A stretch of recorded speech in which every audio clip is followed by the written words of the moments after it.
How's it going? John Rael, Skeptically Pwned. We are doing a Cosmos review. We have a very special guest host here, Brian Dunning from Skeptoid.com. Yeah, so. Brian Dunning! Please don't sign me again. Brian Hart? Could have been worse. Hart. We could have ended up with Brian Gregory. Hey! I don't actually know Brian Gregory. I only really know Just Brian. figured we should zing all the Brians. How many other Brians are there in the community? Lots. I'm not even sure which one I am anymore. You guys have tried to...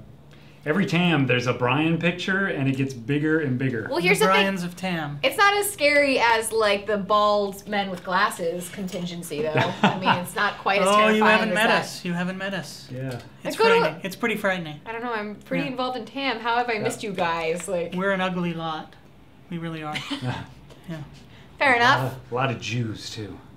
Ooh. Why'd you go there? Why did you go there? I don't know, because nobody went there yet. Actually, you know who went there? Neil deGrasse Tyson in the last episode. Did he go there about Judaism? A little close to Godwin's law going on there. He started talking. It was towards the end when he started talking about getting swept up by ideologies, and they started showing the Nazi footage. I'm like, is this Godwin's law? It's illustrating a very important point. You know, about our addiction to groupthink. Well, to our reliance on oil and our resistance to information and data and science. So that's when he brought up the Nazis. Gotta go there. You always gotta go with the Nazis. Let's backtrack a little. Let's rein this in a little. Let's backtrack Nothing a more little. fun than Nazis, really. Yeah. So this episode, Caroline, thoughts on the most recent Cosmos? I enjoyed that we talked about the first tweet ever in history. That 140 character signed her name because she was that awesome. So full of herself. Had to sign her. I don't even remember her name. That's how much I dislike that part. But she was the first to sign her name. Yeah. Be like, that one's mine. That's how we know about her. Lick and wipe. If you just do that to everything, does that mean that everything's yours? Yes. Have you not been paying attention? No. I really don't listen when you talk. I wasted a lick on you. I'm gonna punch you really, really hard. Anyway, Never said that to a lady. I've never felt that. I really haven't. It hurts. It stings. I've never wasted a lick. You never want to. Never Ever. want to. Every single one of mine was right on the money. Yeah, there you go. That's what he would say. We've got to avoid a lot of topics here. Yeah, you do. Can't talk about what? I'm sorry, what? Whoa. What? Now, this episode was largely about living forever, or I guess a real bastardization would be about living forever, either in spirit, in writing, in science, and I think it was really about the dissemination of like our species, of life in general, of the chemical compounds of life, and then goes into the kind of metaphor, the more spiritual stuff of us living on forever in our writing and whatnot, but not.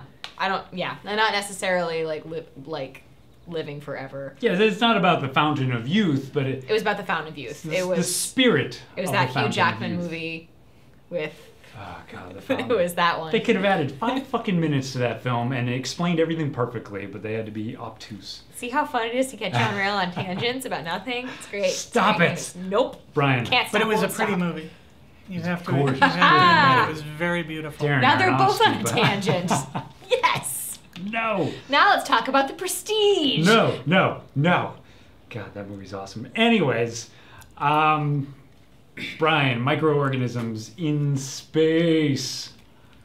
I'm excited about the possibility. I'd like to find one myself. You haven't found a microorganism in space? Not yet, but I'm planning on. I'm working on it right now. I have a plan. But I can't say anything because it's very. Top secret. Hush. Very top secret. Where do you guys land on the whole fringe idea that this is how life has been getting started on, presumably, multiple planets? It comes from other planets and it kind of gets... yeah. Well, it doesn't... It's like Mormon theology. You know, Mormons have this theology that God was once a man and then he became a god, and so that we can become gods and all of this kind of stuff. But it never answers the question of where is the first. So where did life begin initially? I mean, it's a obviously it may have happened that way. You know, it may have been that our planet was seeded by some other planet's life forms. But we still want. I still want to know how it started. Yeah, it does really seem. It seems almost like a distraction. It seems almost like it's unsatisfying. Like, the scientists keep moving the field goals. Right. Moving the goalposts. I think I had this discussion with a Christian that I hang out with on a regular basis. It's like, why? Why do I hang out with a Christian? Anyway. I love Christians. Everything I do is for you, really. She does a lot of things. What else am I doing to other spreading Christians? Christian rumors, sorry. Why are you doing that? Anyway. So, like, they were complaining that this episode, or that particular idea, just seemed like a stretch to try and, like, explain, like, the origins of life. But I felt that it was, like, it was trying to push us past God of the Gaps. It was trying to push us back, like, past, like, our understanding as it is, and kind of, like, keep pushing forward in science versus just standing still until we find something else. Right. If that makes any sense. Makes a little sense. Are you saying, like, well, we can't... We don't have an explanation as of right now for it, because we have no definitive, like, science behind it. Let's but we move have on this to the idea, next. so we're just going to keep throwing ideas until something, like, sticks and we can prove it. Save that problem, math problem, until you get all the other math problems. Yeah, exactly. Not necessarily just stopping and being like, well, I don't know. You know what I find interesting is everyone always talks about the God of the Gaps, but no one ever talks about the God of the Aeropostale. It's my preferred god, actually.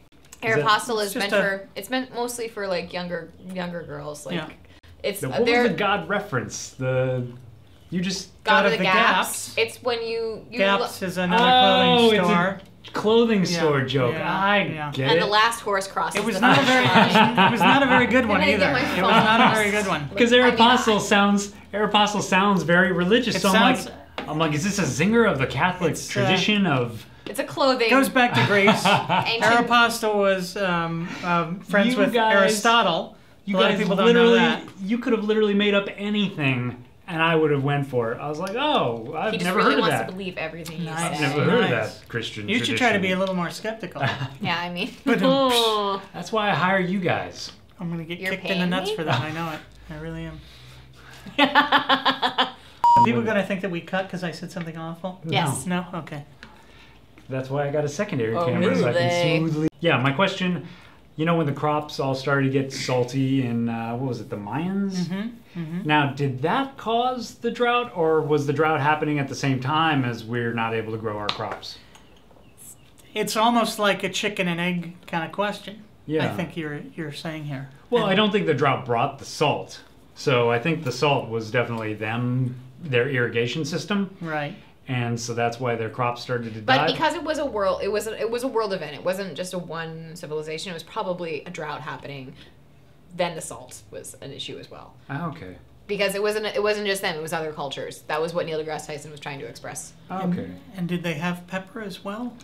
Yeah, was it just the crushed red pepper flakes. Crushed red pepper flake. Get the same feel as like peppercorns. It's kind of weird. Those will screw up any meal for me. Really, I'm not a fan red of pepper the pepper. flakes. Yeah, you can't come to my apartment. They're Mexican. They got a lot of peppers. They're spicy people. Was I invited? You can come over anytime. Well, now I can't. You just told me now I can't. Well, we just put a lot of red pepper flakes. That was quick. Oh. My boyfriend is Mexican. We put a lot of red pepper flakes and shit. I like the spice. We like the spice of life over there. And we one thing that I talk about this episode is Noah. Never heard of him. Who's that? We got Gilgamesh. What's Noah? Yeah. I'm sorry, I don't recognize their name. I thought it was somebody else who saved all the animals during the flood. Who was that guy, by the way? I don't know. In the episode? Gilgamesh. No, Gilgamesh didn't save the animals. No, he did. He did? He was the Ark guy as well. He did everything.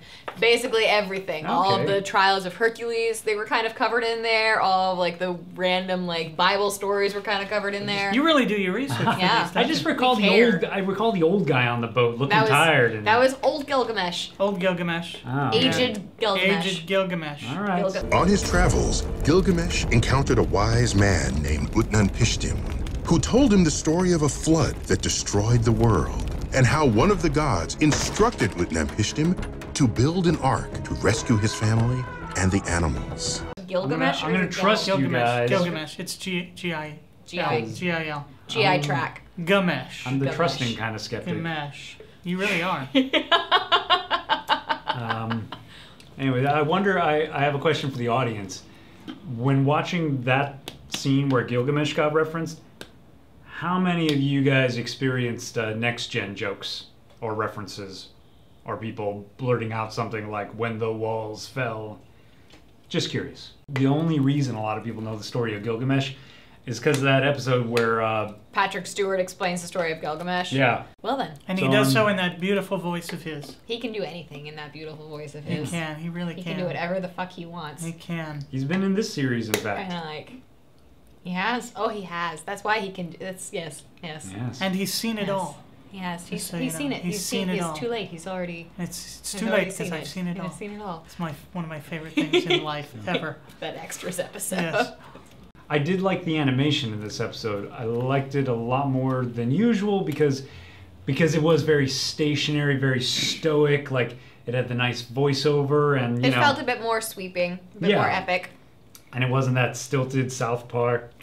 They also I've liked all the animation. I think it's just a cool kind of style. It's really sometimes it's rigid, but it's kind of there's something kind of nice about it. There's something very old school about it that I like. Well, it does have the faux cell style, which I like because that'll be a lot more that'll be a lot more timeless than other animation styles they could have went with. It's just some of the choppy South Park stilted dialogue.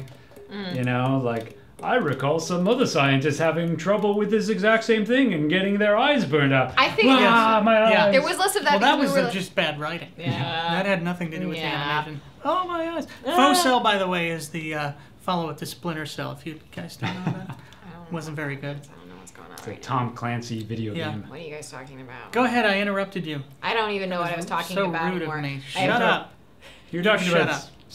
I actually have Like no idea what schizophrenic Carolina was Mr. talking Deity about. just told you to shut up. No, I don't know why you're still... I'm saying to myself. I'm talking to myself. Because I'm 3 and 1. I can do that. Caroline, don't laugh at that. It's too late. It's already happening. Yeah. Oh, it cannot be undone. That was so weak.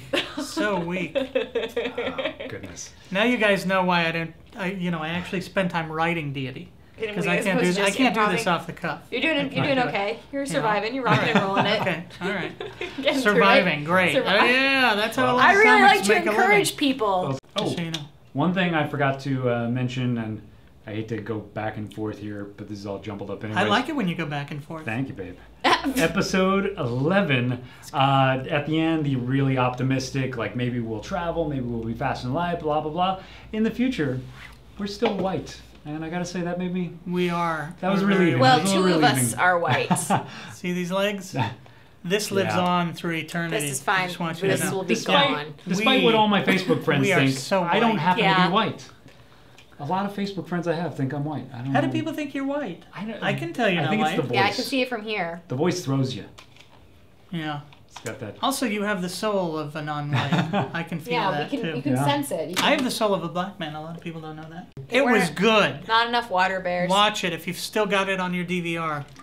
Roll it back and give it a look. Right? Still no water bears. But there was still some I'm saying water. thumbs up. There was water. But there were Water? no water bears. I'm disappointed. There were so many opportunities for water bears too, because they were talking about microbes on the outside of the spaceship, and no water bears. That is funny. That is like very ironic. Because that's how we sent water bears into space. Yeah, they didn't mention it once when they were talking about living organisms in space.